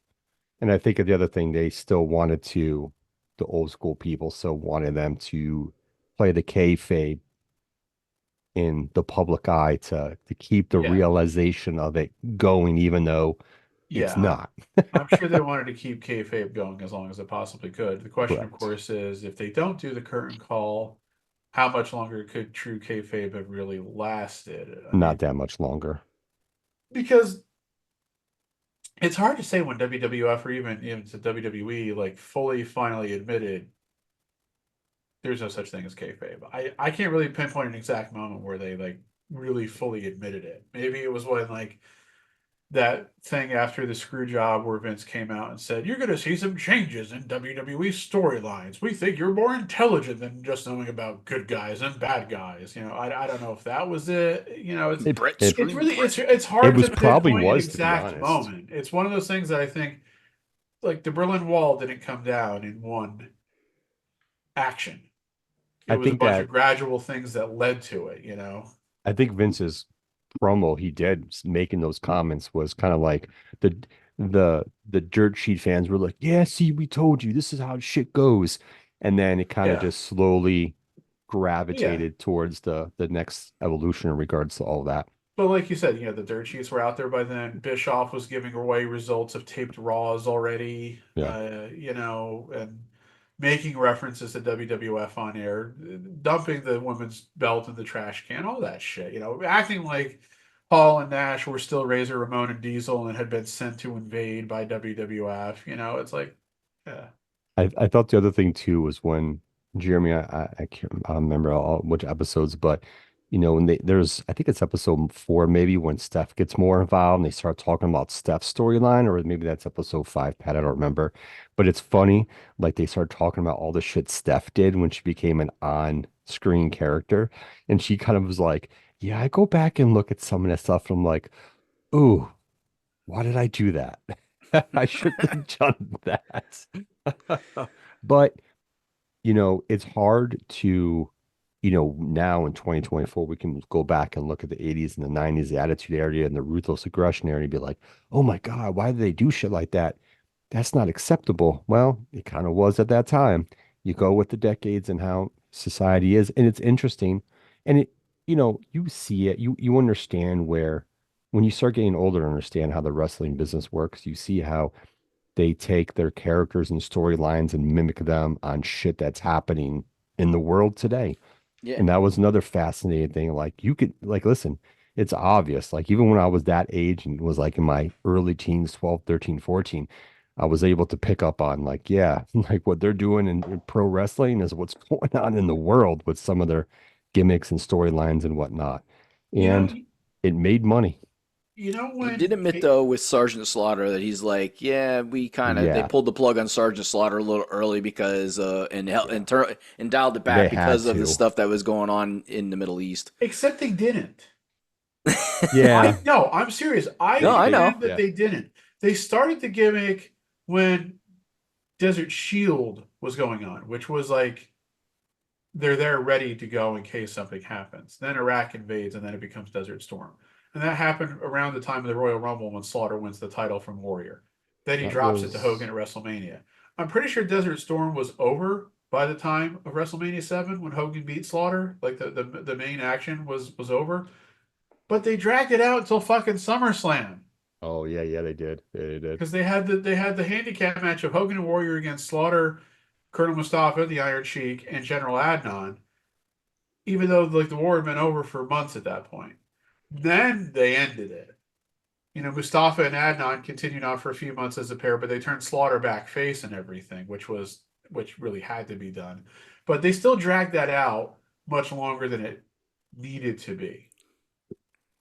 Yeah. I was just going to say real quick, when I think kayfabe ended for me, you're going to find this hilarious. Oh Okay. boy. Hit me with it. I'm laughing already. It was I can see. It was the fall of 1991, and they were doing promos for this new character called the Repo Man. Oh my god. Oh Repo jeez. Man. And the first one I remember seeing was him in some woman's garage repossessing her car. And he's speaking in this voice that I don't recognize. I'm like, I've never seen this guy before. I have no idea who he is, you know. And then like when the woman comes into the garage and sees that she's repoing her car, she like screams and like runs back into the house because he's dressed up like a robber. Remember the Repo Man's costume and shit. It was practically Hamburglar. Hamburglar-esque. He Uh, was. Definitely was. well, he like turns around and as he's like backing the car out of the garage, he like shouts over her shoulder something like, "Hey up or shut up, lady!" And when he did that, I'm like, that was Smash. Who, of course, he was Barry Darsow, who had been Demolition Smash for the prior 4 years or whatever it was. That was the first time I ever knew that somebody was two different characters because I didn't get to see a lot of non WWF wrestling at that point. Yeah. Oh, okay. It ruined Because Pat's. It ruined we Pat's didn't get wrestling life we forever. didn't get TBS on the cable that I had, so I never got to see what would have been WCW at that time. Okay. Okay. The only other wrestling I saw around that time, I think ESPN by that time was televising USWA and then they televised GWF. Yep. But I don't ever remember seeing anybody there in like those organizations who were in WWF until like I think after Undertaker had debuted. I think I saw him in like a USWA title tournament when he was wrestling under the Mean Mark gimmick and everything. But to Yeah, me, it's yeah, like yeah. that's the first time I think I went, oh wow, this isn't really real. I always kind of thought it probably wasn't, but It was your that was confirmation. somebody else, and now he's this guy. So Yeah. fucking Repo Man, goddamn it. The Of all Repo. characters to ruin it for you, the Repo Man. Exactly. Why couldn't it have been when Tugboat became Typhoon? Oh no, that was an obvious. That's a much more obvious thing. Yeah, they didn't. Yeah, they didn't He cover did it his out face in in that public one. in front of you, so you knew what he was doing. Oh my God. Yeah. All right. Well, with that being said, we have covered a lot of fun stuff. We hope that you guys enjoyed it. Well, You know, one we quick did. question. I just want to Uh, get your guys' take real quick on this. you This Okay. shouldn't take long. interrupted my outro I know. I know. I know. again It's every becoming a time. Well, it's I'm becoming asking. a I'm habit with asking him, you because know? you guys are more versed on this sport anymore than I am. Okay. So, what do you think of this pending Knicks Timberwolves trade? Oh, I haven't seen it. I didn't see any headlines on it. The Knicks Um, are Let me. acquiring Let me. Carl Anthony Towns from the Timberwolves for Julius Randle, Dante DiVincenzo, and a first round pick. And there's some other parts going around to make the money work. But that's the main crux of it. So I I don't think find Carl Anthony Towns is worth that much. Okay. um I find it interesting that Minnesota is parting ways with him. That's what I've seen some people say. Yeah. Um, I don't know. And here's to me at first, I actually kind of think this might be beneficial to the Knicks because I think Cat is a good player. Um, what type of high level player he is currently and is going to be is in question. I think he's an above average player, of course. Do I think he's a top tier player? No. Do I think he's a player that can contribute to a championship? 100%. Uh, Is he better than Julius Randle? Yes. You're going to get more out of him than you will Randle in regards to that. I just feel like it's an interesting trade concerning the fact of what Minnesota's building with Anthony Edwards. And I don't want to start anything, but I feel like there could possibly be some differences of opinion on how Minnesota should be run in the aspect of players' opinions and how the team should be going moving forward and their roles within the team. I'm not saying there was any, you know, arguments or differences of opinion of what is what I'm looking for between Anthony Edwards and Cat. Who knows? Maybe there was, maybe there wasn't. I mean, Anthony Edwards has definitely come out and made some John Morant type of comments in the past like 5 months that have definitely been questionable in regards to previous generations of the NBA um, and whatnot. So there could be a differences of opinion and personality differences on Minnesota currently right now, and maybe hence why they decided to trade Cat because Julius Randle will be helpful for Minnesota as well. He'll play a good role for them. The other guy will probably be a six man coming off the bench and helping out when need be for the second unit.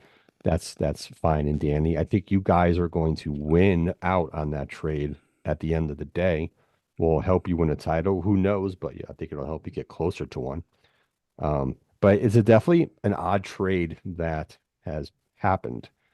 And it just kind of makes me think like what's going on with the personalities within Minnesota. And like I said, Anthony Edwards has made some John Morant type of comments in the past 5 to 6 months that are kind of disrespecting the decades of previous NBA players, which people are not a fan of right now. So yeah, Yeah. And when I say Carl Anthony Towns isn't worth that much, doesn't mean that I don't think he's a good player. I just think it's a lot to give up for one yeah, player that is not the star of that team. Like he is, like Anthony Edwards is the star on that team. He is a role player within a very good player, but plays within a role on that team. yeah, he's probably like the So, second star on that team per se, playing his specific role. It's just weird. Like I know draft picks are a lot as far as assets these days in the NBA because there's only 2 rounds. But you know, giving up Julius Randle and the other guy, I think should have been enough to swap for Cat. To be honest, um, maybe a second round pick could be thrown in there. A first rounder is definitely interesting. I don't know what the details of that first round pick. Is there anything where if it is It's it a a pick that's protected? coming from Detroit. It's next year. I think it's top 13 protected. Yeah, that's why I wasn't sure if it was there was a protected stipulation on Yeah, I that think I pick. saw it's top 13 protected. Because if you remember, all the picks of the Knicks traded to Brooklyn in the Michael Bridges trade were not protected, I believe. So, Yeah. see, that's So the thing. It's like when I was looking at this, because again, I don't know a lot. I see like, okay, Karl Anthony Towns, he scores, he rebounds, he shoots from outside, but it seems like there's yeah, questions about his defense, and he's got to go up against Embiid and Giannis, and I saw somebody post like Embiid's career numbers against Karl Anthony Towns, and they're like it was like 30 points per game, and I was like, great. And I guess sometimes people do question his defensive effort, and I also saw yeah. some people saying about, well, Thibodeau was the coach in Minnesota his first couple of years, and some people seem to think that they didn't gel. And then, of course, because DiVincenzo going to Minnesota the trade, there's all these people go, oh, no, we never get the Nova Knicks. And I go, shut up. The Nova Knicks. The other thing, too, is that obviously Brunson became the focal point of this team. Yep. And I do think there were maybe going to be potential, not saying that there were definitely going to be, but I could see potential issues about how do you keep both Brunson and Randall happy at the same time. So that I could understand that concern as well. So, yeah. Yeah, I think it'll benefit you guys though in the long run. and I think, of course, one of the other things that motivated this trade for the Knicks is, they lost Hartenstein in free agency, and then they announced at the beginning of last week that Mitchell Robinson's probably going to be out until fucking January. So it was like, where was their inside presence? Yeah. They needed So something. And they It's a good pick. It's a good Yeah. trade. And say that. Yeah, it Sure. seems like a lot of people seem to be kind of on like the trade grades I've seen. Like they're both teams are getting kind of like middling trade grades from like the Yeah. ones I've seen for what that's worth. Yeah. Obviously we have to see how it plays out and everything, but like nobody's saying like, oh my God, great trade for either team. Yeah. So that's why I just wanted to throw that out there. So I'm sorry to have interrupted your outro, Jeremy. But I will Bring do a it again schnoll. right now because that's what I do. All I'm kidding.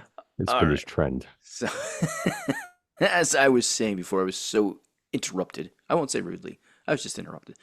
Um, we hope that everybody enjoyed it. We got a lot of different topics in there. Once again, had some political stuff in there and didn't get too serious, but uh, fun stuff, interesting stuff. We'll hit Mr. McMahon again on the following episode because we got to talk about the last 3 episodes as I catch up to the rest of the group. And maybe we'll even talk a little bit about Agatha all along because I'll have gotten through maybe all those episodes will be gone by then. No, that's 6 episodes too, isn't it? Or is it 8 episodes? I can't remember. But either way, Something There's like we that. literally might no way start to diving tell. into that Agatha all the time and talking about that series that's going on at Disney. But we hope, as always, that you stuck around and you finished with us.